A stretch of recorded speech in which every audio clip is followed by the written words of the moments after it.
Dave Dorson played in the NFL for 10 years, from 1983 to 1993. Dorson was a father and a husband, and after retiring from the NFL, he ran a few businesses worth millions. In the early 2000s, Dave was charged for misdemeanor battery against his wife. A few years later, they filed for divorce. He claimed that something was wrong with him, and even his friends and family noticed. And they also claimed that something was different, because he would never do something like that to his wife. In 2011, former NFL star Dave Dorson committed suicide by shooting himself in the chest. Before his death, Dorson suspected his behaviors to be symptomatic of CTE.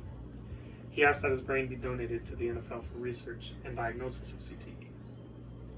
CTE, which is also known as chronic traumatic encephalopathy, is a degenerative disease caused by a buildup of a protein called tau. This onset of tau has been connected to repeated traumas to the brain. CTE was once known as punch-drunk syndrome because it was predominantly found in boxers. Now, the main demographic that is primarily susceptible to CTE are football players, particularly linemen. A study published in 2018 at the VAB UCLF Brain Bank found that 190 out of 202 college and NFL players studied have been posthumously diagnosed with CTE. That is 94% of the subject study were found to have the disease. The disease cannot be diagnosed while someone is alive, which means coroners must conduct autopsies on individuals who are symptomatic. The symptoms of CTE include cognitive impairment, impulsivity, depression or apathy, difficulty planning or carrying out tasks, emotional instability, substance misuse, and even suicidal thoughts or behavior. Although there is no known cure or treatment, it is preventable.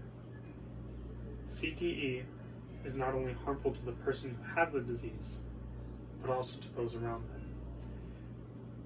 The suicide of Dave Dorson in 2011 reminded the football community of the dangers associated with brain trauma. Dorson's diagnosis of CTE adds a pivotal chapter of football's ever-unfolding narrative surrounding concussions. Dorson shot himself in the chest rather than the head to preserve his brain for examination by Boston University's Center for the Study of Traumatic Encephalopathy. I have with me an image of a normal brain compared to a brain with advanced CTE. This is the normal brain. This is the brain with CTE.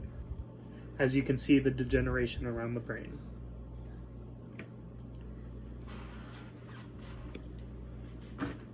CTE is a very serious condition and should not be taken lightly. And we should all be aware of this because we might have family members that are affected or loved ones who are affected by this.